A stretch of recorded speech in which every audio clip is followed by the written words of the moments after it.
The majestic spires of the Galactic Council's headquarters towered above the artificial landscape of Zenith Station, their crystalline structures catching the light of 3 distant suns. Inside the Grand Chamber, representatives from over 200 planetary systems sat in concentric rings that ascended toward a domed ceiling displaying a real-time map of the known universe. The chamber buzzed with the low murmur of various translation devices as species communicated across biological barriers that evolution had created across countless light years. Ambassador Sam Richards stood at the center podium, his tall frame dwarfed by the massive chamber but his presence commanding attention. After 5 years as Earth's primary representative to the Galactic Council, he had earned respect among many species for his diplomatic skill and unwavering commitment to peace. His dark blue Earth Alliance uniform contrasted sharply with the white marble-like material of the speaker's platform. "Honorable representatives," Sam began, his voice clear and measured. "The proposed Orion Peace Accord represents our collective commitment to stability in a sector that has known conflict for generations. Earth stands ready to contribute peacekeeping forces and humanitarian aid to facilitate this transition." From the 3rd tier, a representative of the Zelani Confederation rose. The Zelani were known for their crystalline exoskeletons and conservative views regarding expansion of council influence. Their representative, Vexathara, was particularly notorious for her antagonism toward Earth. "The Council recognizes Vexathara of Zelani," announced the session moderator, a floating orb that served as the neutral arbiter of Council proceedings. "Distinguished colleagues." Vexathara's voice resonated with a metallic undertone. "While Ambassador Richards offers peaceful platitudes, my delegation has uncovered disturbing intelligence." Her crystalline appendages clicked as she manipulated a control panel, projecting images into the center of the chamber. "These are military installations on Earth's moon and Mars, concealed from Council inspection teams. We have testimony from sources within Earth's command structure indicating preparations for aggression against Council worlds." Murmurs rippled through the chamber as the images rotated in 3 dimensions, showing what appeared to be massive weapon emplacements and fleet staging areas. Sam's expression remained neutral, though his mind raced. These images were fabricated. He had personally toured the lunar facilities just 3 months ago during routine inspections. "Respected delegates, these allegations are unfounded. Earth maintains defensive capabilities as permitted under Article 7 of our membership charter. But these images do not represent reality. I request immediate verification by—" "We have verification," interrupted Vexathara. "A former Earth Alliance commander has provided sworn testimony under truth protocols." She gestured again, and the image of a human in military dress appeared. Sam recognized Admiral Reyes, who had been dismissed from service 6 months ago after advocating extreme positions regarding Earth's military doctrine. "This is outrageous," Sam protested, but the murmurs had grown louder. Several delegations were now on their feet, demanding immediate action. The session moderator pulsed red, calling for order. "The Council will convene an emergency security tribunal immediately. Ambassador Richards will remain in protective custody pending investigation." Before Sam could object further, security drones surrounded the podium. He noticed that many representatives who had previously supported Earth's initiatives now avoided his gaze. Only the Arcturus delegation, Earth's oldest allies in the Council, seemed troubled by the rapid turn of events. "This is a mistake," Sam said firmly as the drones escorted him from the chamber. "Earth has always honored its commitments to peace. The trial, if it could be called that, lasted less than 1 standard day." Sam was given minimal opportunity to counter the fabricated evidence presented against him. The tribunal chamber was smaller than the Grand Chamber, with only 30 representatives serving as judges. Vexathara dominated the proceedings, presenting document after document purporting to show Earth's secret military buildup. These allegations are fabricated, Sam insisted during his brief defense period. Earth has consistently advocated for peaceful resolution of conflicts. We have no intention of aggression against any council world. Then explain these. Vexathara projected new images, detailed schematics of weapon systems far beyond what Earth had disclosed to the council. I cannot explain fabrications, Sam replied. I request communication with Earth's government to address these specific accusations. Communication has been attempted, said the moderator. Earth's government denies knowledge of these installations but refuses to allow an emergency inspection team. Sam frowned. That made no sense. Earth's protocols for council relations mandated cooperation with inspection requests. Something was very wrong. The deliberation phase lasted barely an hour. When the tribunal reconvened, the atmosphere had grown cold and formal. Ambassador Samuel Richards of Earth, intoned the moderator. This tribunal finds substantial evidence of treaty violations and preparation for aggressive action against council worlds. Such actions constitute the highest crime under the Galactic Charter. Sam stood tall, his face betraying nothing of his inner turmoil. I categorically reject these findings and demand communication with my government, the moderator continued as if he hadn't spoken. The punishment for such crimes is dissolution. Ambassador Richards, you are sentenced to immediate execution as a symbolic representation of Earth's betrayal of council principles. A shocked silence fell over the chamber. Execution of diplomats was virtually unprecedented in council history. This is a travesty of justice, Sam said quietly. Earth will not forget this day. The Arcturus ambassador rose in protest. This sentence violates all diplomatic protocols. I formally request a full council review before any action is taken. The security situation demands immediate action. Vexathara responded. The vote has been taken. Sentence will be carried out immediately. 2 security drones approached Sam, their manipulator arms extending toward him. He stood unflinching, his eyes fixed on Vexathara. My death will solve nothing, he said. Earth extends the hand of peace even now. Your species' duplicity ends today. Vexathara replied, The council will not be threatened. The drones activated their dissolution fields, technology that separated matter at the molecular level, causing immediate and painless death. Sam Richards maintained eye contact with Vexathara until the last moment, his expression one of dignified resignation rather than fear. In his final moment, a single thought filled Sam's mind. This is a terrible mistake. The process took less than 5 seconds. Where Ambassador Sam Richards had stood, nothing remained. The Arcturus ambassador's voice broke the silence. The council will regret this day. You have no idea what you've done. President Elena Ford stood motionless before the massive display in Earth's Crisis Command Center beneath the Rocky Mountains. The transmission from the Galactic Council had ended 3 minutes ago, but no one in the room had spoken. The image of Sam Richards being executed remained frozen on the main screen. Elena was a tall woman with short silver hair and the bearing of someone who had spent decades in positions of authority. Before her political career, she had served in Earth's defense forces, rising to the rank of general. Now, at 63, she was facing the greatest crisis of her presidency.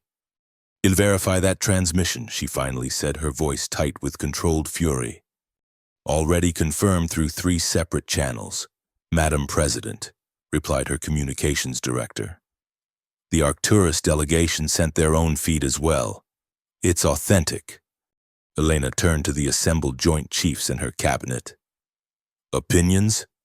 Admiral James Chen had been the first to call for restraint when the crisis began 2 days ago. but his expression now was grim. This was not just an execution, Madam President. It was a declaration of intent. The fabricated evidence, the rushed tribunal, the immediate sentence, they're preparing for further action against Earth. I concur, said General Marcus Webb, commander of Earth's Space Defense Force.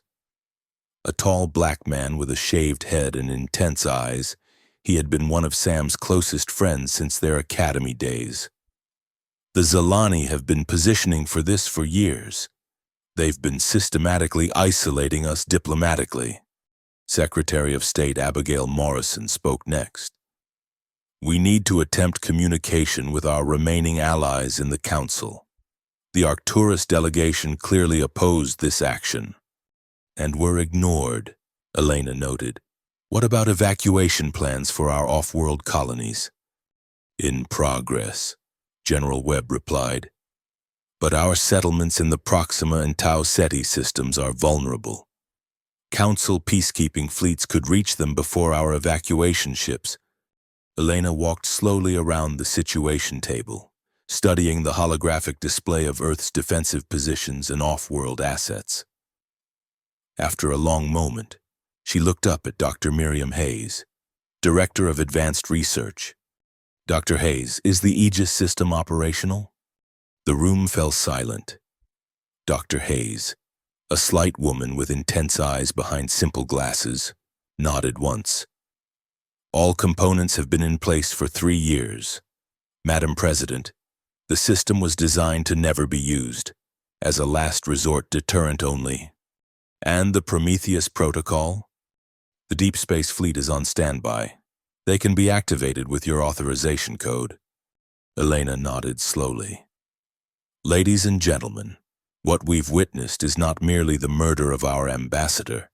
It is a calculated first move in what the Council, or at least certain factions within it, intends to be our systematic removal as a power in the galaxy. She turned to face the view screen again, her reflection superimposed over Sam's final moments. They believe they understand humanity. They've studied our official military capabilities, our diplomatic positions, our cultural transmissions, but they've fundamentally misunderstood who we are. Elena walked to her command station and placed her palm on the biometric reader. Computer, Presidential Authorization Ford Alpha 709er. Activate Extermination Protocol. A red light pulsed through the command center as the computer responded. Extermination Protocol activated, awaiting strategic parameters. Madam President, Secretary Morrison interjected, when we should attempt Diplomacy ended when they executed Sam. Elena cut her off. They've chosen this path. Now they will learn what humanity is truly capable of when threatened. She looked at General Webb. General, you have operational command of all defensive and offensive capabilities. Dr. Hayes, activate the Prometheus fleet. I want the Council to understand exactly what they've awakened. As the command center erupted into activity, Elena stared once more at the frozen image of Sam Richards. They'll remember your name. Sam, she whispered.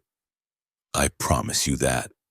In a classified facility beneath the Pacific Ocean, Dr. Miriam Hayes stood before a wall of screens displaying status updates from systems that officially did not exist.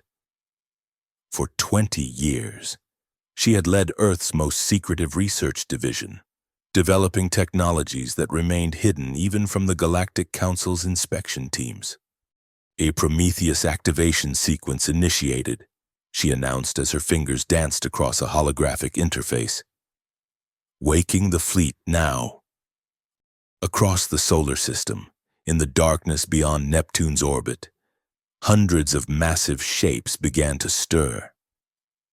These were not the conventional starships that Earth had declared to the Council.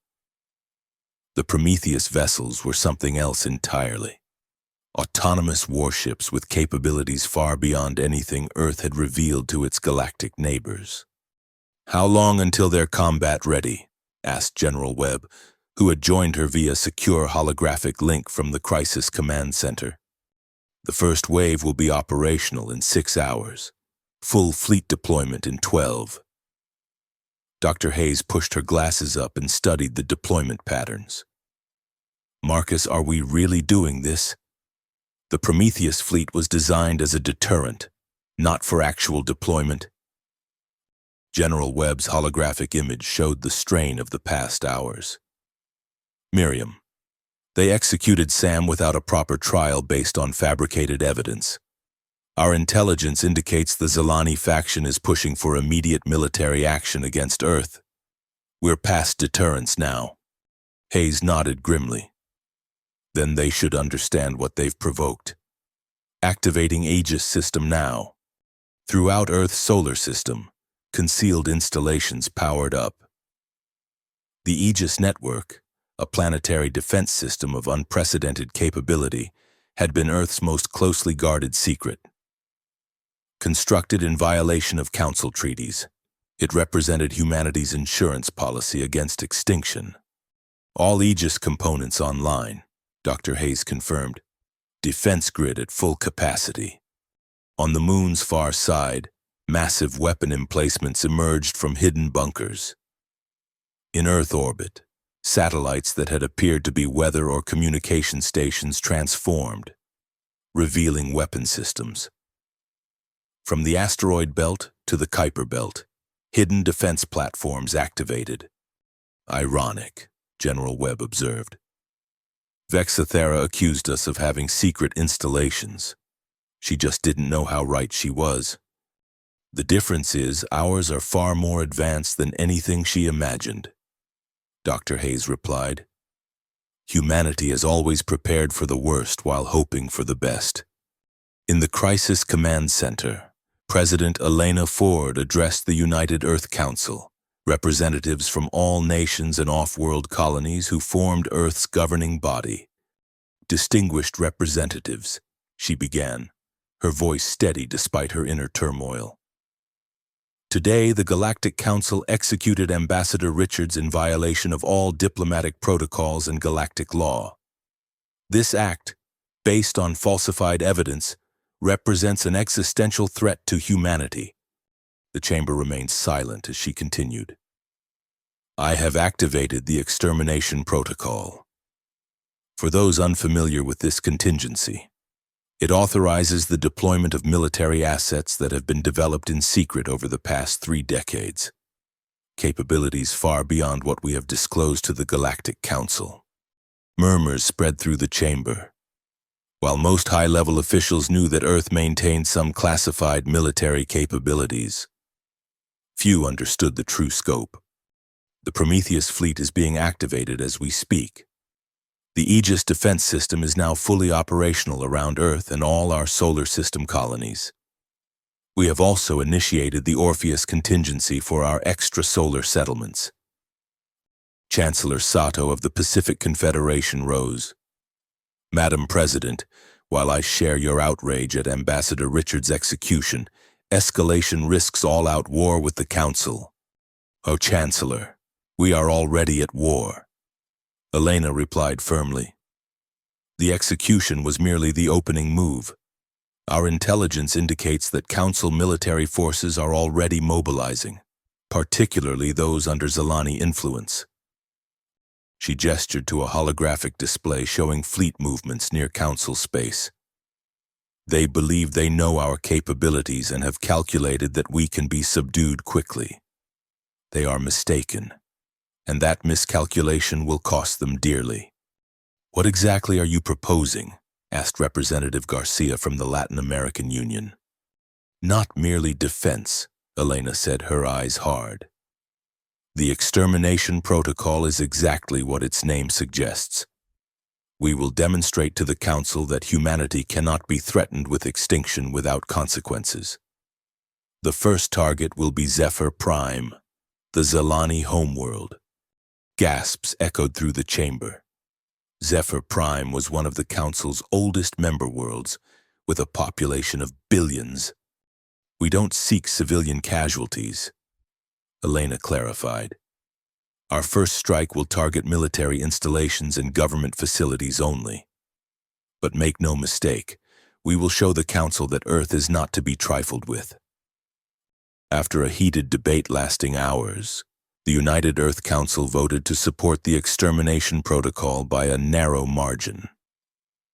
As representatives filed out, Elena remained at the central podium, studying strategic projections. General Webb approached. The vote was closer than I expected. A peace has been our policy for so long that many have forgotten why we built these weapons in the first place. Elena replied, "How soon can we launch the first strike?" The Prometheus Vanguard will be in position to hit Zephyr Prime in 18 hours. Aegis is fully operational should they attempt to strike Earth first. Elena nodded. Then we wait, but not passively. I want our message broadcast across all Council communication channels. They should know exactly why this is happening. In the Grand Chamber of the Galactic Council, chaos reigned. News of Ambassador Richard's execution had spread throughout Council space, drawing mixed reactions. Many delegations expressed shock at the severity and speed of the judgment, while others, particularly those aligned with the Zelani, defended the action as necessary for galactic security. The Arcturus ambassador, Thelion, stood before the chamber attempting to be heard above the din. Distinguished delegates, I implore you to reconsider this course of action. The evidence presented against Earth was not properly verified. This hasty execution may have dire consequences. Vexathara's crystalline form glittered as she rose to respond. The evidence was conclusive. Earth has been developing military capabilities in secret, preparing for aggressive action. The execution of one diplomat is a small price for galactic security. A message is being broadcast from Earth on all Council frequencies, announced the session moderator, interrupting the debate. It is being transmitted in all known languages of member species. The chamber fell silent as President Elena Ford's image appeared in the center of the room, her expression resolute. Members of the Galactic Council, she began. I am Elena Ford, President of United Earth. Today, you executed Ambassador Sam Richards based on falsified evidence and without due process. This act was not justice, it was murder, and it will not go unanswered. Murmurs rippled through the chamber as she continued. For decades, humanity has pursued peace. We joined your council in good faith, shared our technology, participated in your peacekeeping missions, and abided by your regulations, even as we recognized the fragility of our position among older and more established species. Her eyes hardened. But while we spoke of peace, we prepared for war. Your inspectors never found our true military installations because they were looking for weapons you understood. Humanity has developed capabilities beyond your comprehension, hidden throughout our solar system and beyond. The chamber erupted in alarmed conversations as Elena's message continued. I have activated what we call the Extermination Protocol. In 18 standard hours, we will demonstrate these capabilities against Zephyr Prime, the homeworld of those who orchestrated this injustice. This is not a negotiation. This is not a threat. This is a promise. Her final words echoed through the stunned chamber. You have awakened humanity's wrath. Remember this day, for it marks the beginning of a new order in the galaxy. As the transmission ended, pandemonium broke out. Vexathara's crystalline form vibrated with rage as she addressed the chamber. This proves Earth's hostile intent. We must strike immediately with all available forces. The moderator pulsed for order. Emergency protocols are now in effect. The Council Defense Fleet is mobilizing to protect Zephyr Prime and to neutralize the Earth threat. Thelion of Arcturus made one final plea. Distinguished colleagues, I beg you to seek diplomatic solutions before lives are lost. Earth would not make such threats without capability to fulfill them. But his words were lost in the rush to action.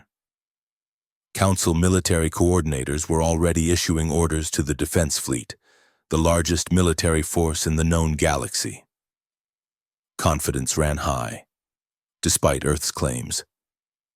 Many Council strategists believed humanity's technology to be generations behind the most advanced Council species. It was a fatal miscalculation. The first indication that something was wrong came when the Council Defense Fleet lost contact with its forward scout vessels near the Proxima Centauri system. One moment, the scouts were transmitting routine status reports. The next, silence. Fleet Admiral Jexnar of the Korvax species frowned at the communication console aboard the dreadnought Indomitable Resolution. "Analysis of scout vessel disruption?" she demanded. "Unknown, Admiral," replied her second-in-command. "No distress signals, no debris signatures, they simply vanished." "Impossible," Jexnar muttered. With 6 arms operating multiple control interfaces simultaneously, she directed the fleet's sensors toward Earth's solar system. "All vessels, maintain formation and proceed with caution. Deploy sensor drones to..." Her orders were cut short as the main view screen flared with light. Where there had been empty space moments before, hundreds of vessels now appeared, but unlike any ships the Council had encountered. The Prometheus fleet had arrived. Earth's secret armada bore little resemblance to conventional starships. They seemed almost organic in design, with flowing lines and surfaces that absorbed rather than reflected light. They emitted no recognizable energy signatures, yet moved with precision and coordination that suggested advanced intelligence. "Our defensive positions," Jexnar ordered, but before her fleet could respond, the first attack came. The Prometheus vessels did not fire conventional weapons. Instead, space itself seemed to distort around the Council ships. Vessels began to break apart, their atomic bonds simply ceasing to function. Others imploded, crushed by localized gravitational distortions. Still others vanished entirely, transported to unknown destinations through artificial wormholes. Within minutes, the vanguard of the Council Defense Fleet, over 300 vessels, had been neutralized without a single conventional shot being fired. In the Crisis Command Center on Earth, President Elena Ford watched the engagement through data feeds from the Prometheus fleet. Beside her, General Webb and Dr. Hayes monitored the battle's progress. "The Council fleet is in full retreat," General Webb reported. "First phase complete with minimal deployment of our capabilities." "Casualties?" Elena asked. "Unknown," Dr. Hayes replied. The displaced vessels were transported to detention coordinates in uninhabited systems. The others... She hesitated. "The others are lost." Elena nodded grimly. "Proceed to Phase 2. Target Zephyr Prime military installations only. I want precision, not wholesale destruction." "Understood," General Webb confirmed, relaying the orders to the Prometheus fleet. The Prometheus vessels moved with eerie grace toward the Zelani homeworld. Zephyr Prime's orbital defenses, considered among the most advanced in Council space, opened fire as the Earth fleet approached. Energy beams and plasma projectiles streaked toward the Prometheus ships, only to be absorbed or redirected. From the planet's surface, Vexithara watched in mounting horror as Earth's vessels systematically dismantled Zephyr Prime's defenses. Her crystalline form vibrated with stress frequencies as she contacted the emergency session of the Council. "They're breaking through all defenses," she reported. "Their technology, it's beyond anything we anticipated." In the Council chamber, the holographic display showed the ongoing destruction of Zephyr Prime's military installations. One by one, defense platforms, fleet bases, and weapon emplacements disappeared, some vaporized, others simply ceasing to exist as space folded around them. "We must offer immediate surrender," suggested the draconian representative, a reptilian species known for pragmatism, "before they target civilian centers." "Never!" Vexathera's image pulsed with chromatic anger. "The Zilani will never bow to human aggress." Her transmission cut off abruptly as the government complex on Zephyr Prime was targeted. Unlike military installations, it wasn't destroyed. Instead, the entire structure and all within it were transported. When Vexathera's consciousness reformed, she found herself and the entire Zilani governing council inside a massive transparent containment sphere floating in Earth orbit. President Elena Ford's face appeared before them, projected on the sphere's interior. "Vexathera of Zilani, your military capabilities have been neutralized. Your government is now in Earth custody. Your homeworld remains intact, but defenseless." Vexathera's crystalline appendages scraped against the containment field. "This outrage will not stand. The Council will do nothing," Elena interrupted. "Because as we speak, Earth forces are demonstrating similar capabilities throughout Council space. This is not a negotiation. Vexathera, this is the establishment of a new reality." The sphere's projection shifted to show multiple engagements across the galaxy. Earth's hidden fleet, far larger than even the demonstration at Zephyr Prime suggested, was systematically neutralizing Council military assets on multiple fronts simultaneously. "How?" Vexathera's voice faltered. "How did you conceal such capabilities?" "Because you underestimated us," Elena replied simply. "Humanity has always prepared for the worst while publicly hoping for the best. The technologies you're witnessing now were developed in secret over decades. Capabilities we prayed we would never need to use." Her expression hardened. "You executed our ambassador, a man of peace based on lies. Now you will witness the consequences of that decision." The projection shifted again, showing the Galactic Council headquarters on Zenith Station. Earth vessels surrounded it, their presence a clear statement of dominance. "The old council is dissolved," Elena announced. "A new governance structure will be established, one that recognizes humanity's rightful place and ensures that justice, not power, guides galactic affairs." As the Zilani government officials absorbed this shocking reversal of fortune, similar scenes played out across council space. Strategic military assets were neutralized with surgical precision.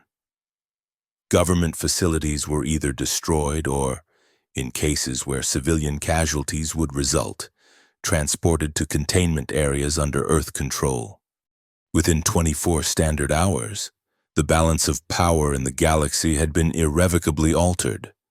In the grand chamber of what had been the Galactic Council headquarters, President Elena Ford addressed representatives from all former Council species. The chamber had been reconfigured. No longer were species arranged by seniority or historical importance. All representatives now sat at equal distance from the central podium. "This gathering marks a new beginning," Elena began. "The former Galactic Council has been dissolved. In its place, we established the Galactic Confederation, an alliance of equals bound by principles of justice and mutual respect." Murmurs rippled through the assembly. Many representatives still appeared shocked by the swift and comprehensive demonstration of Earth's power. Others seemed relieved that the destruction had been limited to military targets, with minimal civilian casualties. "Humanity did not seek this role," Elena continued. "For years, we worked within the Council system despite recognizing its flaws and biases.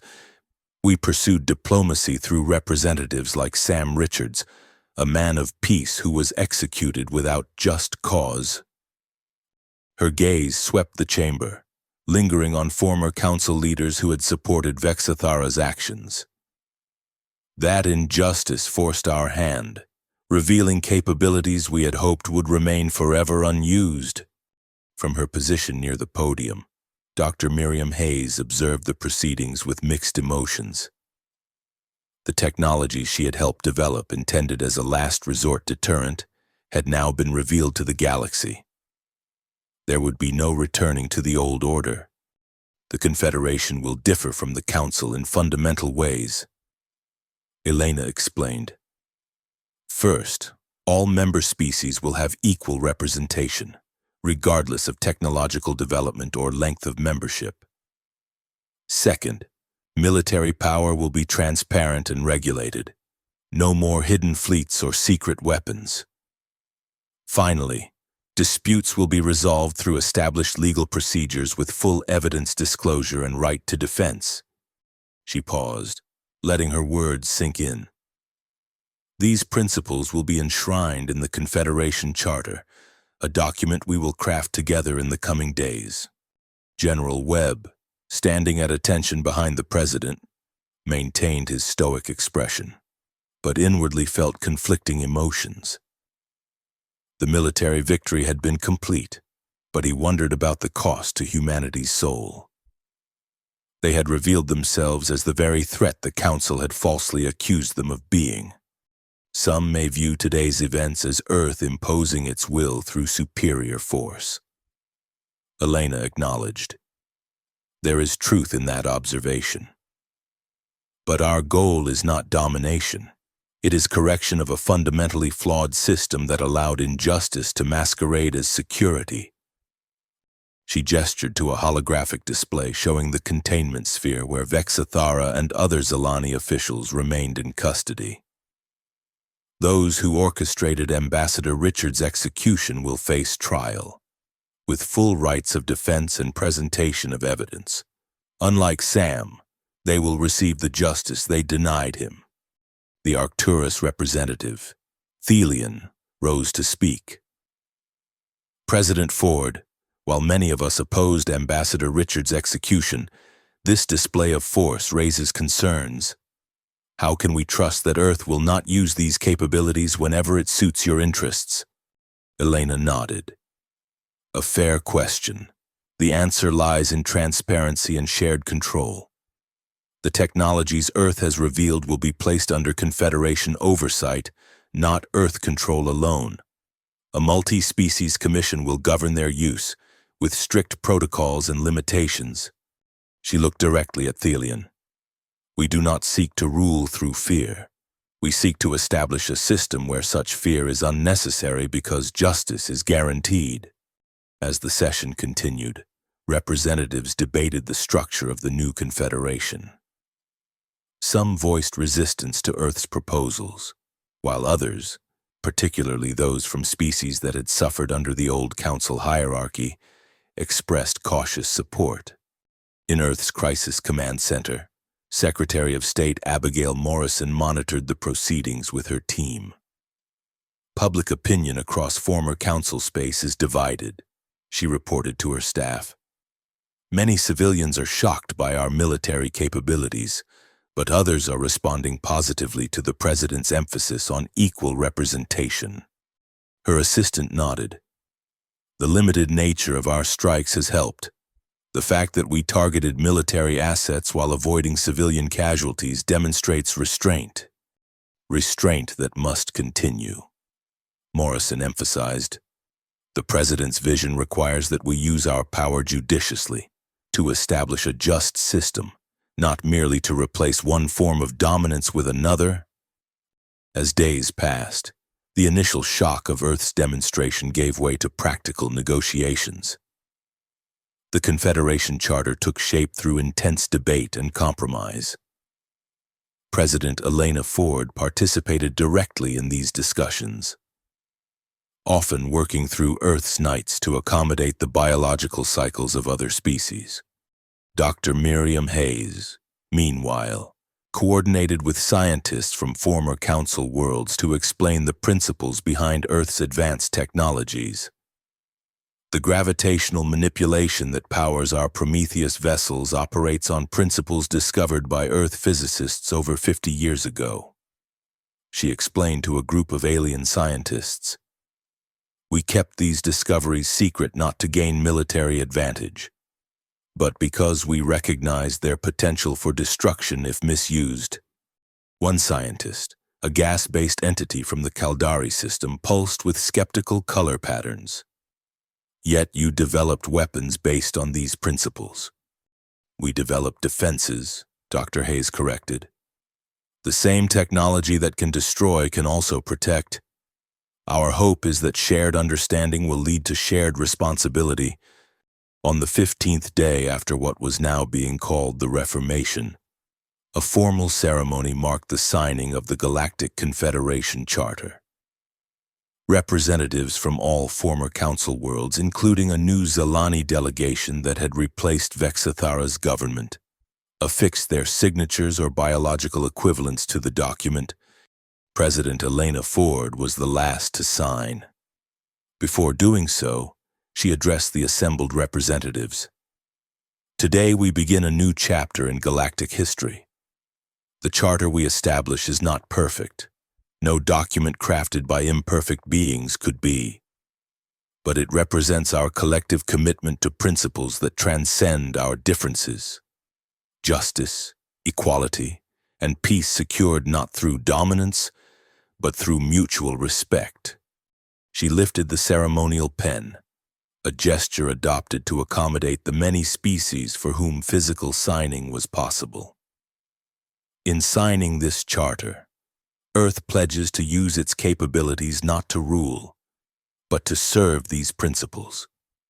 We remember Ambassador Sam Richards, whose unjust death catalyzed these changes, and we dedicate this new beginning to his memory and to all who have suffered under systems that prioritized power over justice.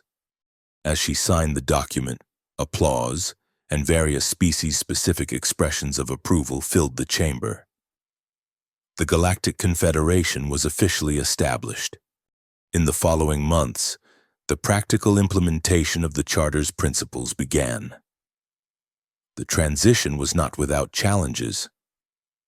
Some former council powers resisted the new order, attempting to maintain their privileged positions.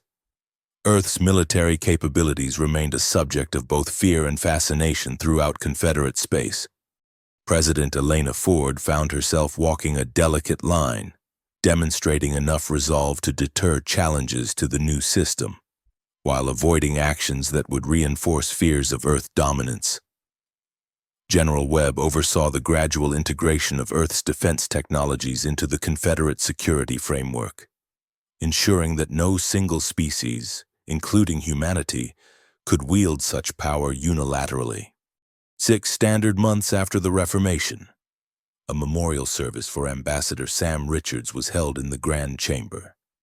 Representatives from all Confederate worlds attended, many expressing personal regret for their role, whether through action or inaction, in the events leading to his execution. President Ford unveiled a simple monument in the chamber's center, a holographic representation of Sam Richards, eternally offering an outstretched hand in the universal gesture of peace. Beneath it, an inscription in multiple languages read, "Justice through understanding, peace through strength, unity through respect." As the ceremony concluded, Elena stood alone before the monument, her public persona momentarily set aside. "We did it, Sam," she whispered. "Not the way you would have wanted, perhaps, but the galaxy will never forget your name, or the principles you stood for." Behind her, Dr. Hayes approached quietly.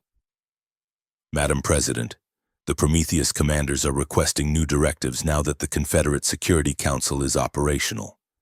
Elena nodded, composing herself. "Tell them to stand down from combat posture. Transition to Phase 3, integration and oversight." She looked once more at Sam's image. "We've shown them our strength. Now we need to show them our wisdom." As they turned to leave, Dr. Hayes hesitated. "Do you think we went too far? The extermination protocol was designed as a deterrent, not a governance tool. History will judge us, Miriam, Elena replied. But I believe we used only as much force as necessary to create lasting change. The old council executed Sam based on lies and fear. In response, we could have destroyed worlds. Instead, we chose to rebuild the system. She glanced back at the monument. That's the difference they never understood about humanity. We prepare for the worst but strive for the best. We develop weapons hoping never to use them.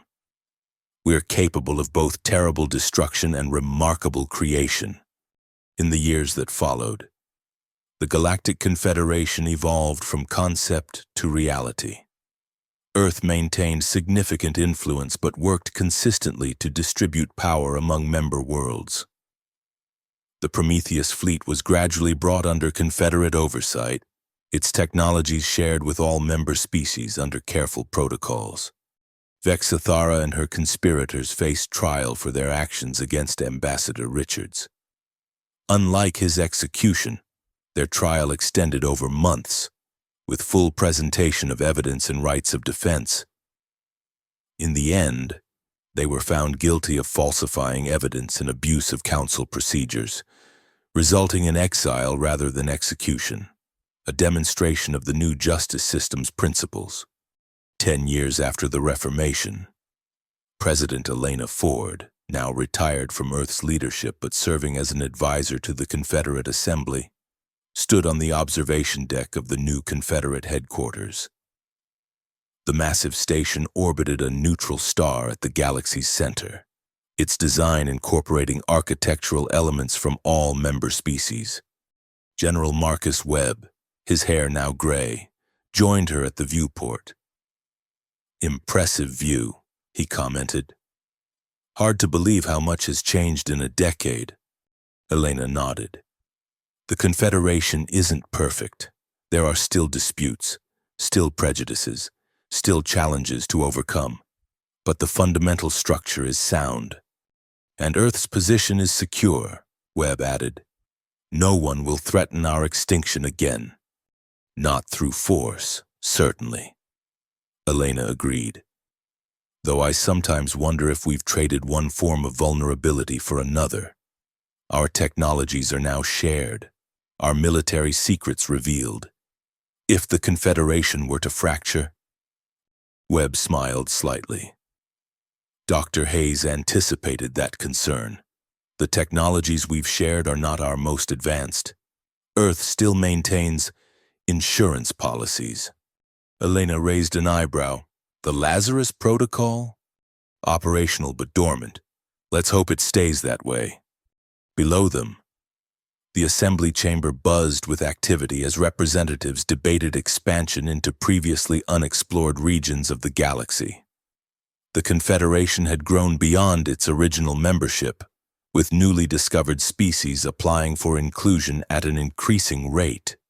Sam would be proud, Elena said quietly. Not of how we got here, perhaps, but of what we've built. Webb nodded. A galaxy where strength exists to preserve peace, not to dominate. Where difference is respected rather than feared. It's not what he died for, but it's what he lived for. As they watched, a delegation from Earth's colonies in the Tau Ceti system entered the chamber, led by a young diplomat who bore a striking resemblance to Sam Richards. Elena had appointed his nephew, Michael Richards, as Earth's primary representative to the Confederation, a symbolic gesture that had resonated across member worlds. Life continues, Elena observed. Systems evolve, power shifts, but principles endure. She turned from the viewport, ready to attend the assembly session. The extermination protocol that had reshaped galactic politics remained in Earth's historical archives, a reminder of humanity's capacity for both terrible retribution and remarkable restraint. The protocol itself had been officially deactivated, though rumors persisted of contingency plans should the Confederation fail to maintain justice. Such rumors served their purpose. Throughout Confederate space, Species remembered the swift and decisive response to Ambassador Richard's execution. They remembered Earth's demonstration of power and its subsequent willingness to share rather than dominate. They remembered that humanity, when pushed to extremes, was capable of reshaping the galaxy itself. As President Elena Ford took her advisory seat in the assembly chamber, she reflected on the journey from crisis to transformation. The execution of a single human diplomat had triggered events that altered the course of galactic history. Sam Richards had died believing in peace through understanding. In his memory, humanity had established peace through strength, and then transformed that strength into a new system of justice. The galaxy would never forget his name, or the lesson his death had taught, that some species, when threatened with extinction, do not cower or negotiate. They redefine the terms of existence itself. Order in the assembly, called the moderator, now an elected position rather than an automated system. Today we consider the application of the Zalari Collective for Confederate membership. As discussions began, Elena caught Michael Richards' eye across the chamber and nodded slightly. The younger diplomat returned the gesture, then rose to speak on behalf of Earth, his words carrying the weight of a species that had transformed from newcomer to architect of galactic governance in a single generation. The lesson of the Extermination Protocol had been learned. Humanity would never again be underestimated. And the peace they had established, though born in fire, would endure through wisdom.